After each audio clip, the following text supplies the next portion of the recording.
أما بعد أعوذ بالله السميع العليم من الشيطان الرجيم من همزه ونفخه ونفثه بسم الله الرحمن الرحيم.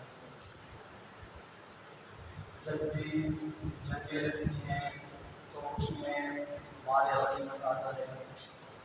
تو یہاں پر اس صورت کے اندر سورۃ الانفال کا مطلب ہے یہ نفل سے ہے، اور نفل کا معنی ہوتا ہے اضافہ، یعنی زیادہ، یعنی ایک چیز اور اس سے زیادہ ہونا اس کا.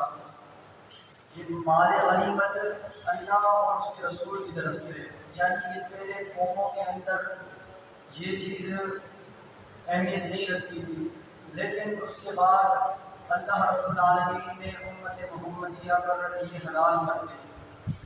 اور سورۃ الانفال کے اندر غزوہ بدر جو اسلام کی پہلی جنگ تھی اس کے متعلق ہے، اور اللہ پر توکل رکھنا، اللہ پر یقین رکھنا، اللہ پر بھروسہ رکھنا، ہر مشکلات میں، ہر تکالیف میں اللہ کے ساتھ جڑ کر رہنا. بسم اللہ الرحمن الرحیم.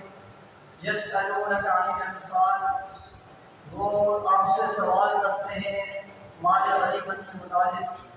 قل الانفال للہ والرسول، کہہ دیجیے یہ مال غنیمت اللہ اور اس کے رسول کا ہے. فاتقوا اللہ، بس اللہ سے ڈرو. واصلحوا ذات بینکم، اور اپنے معاملات کو درست کرو.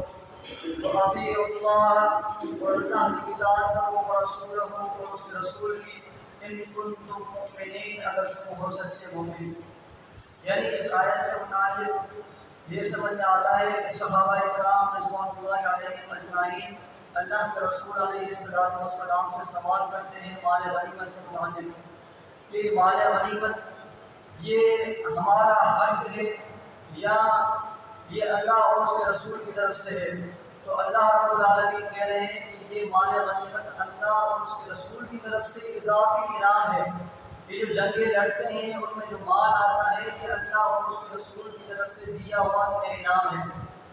اور فاتقوا اللہ واصلحوا ذات بینکم، یہ اللہ سے ڈرو اور اپنے معاملات کو درست کرو.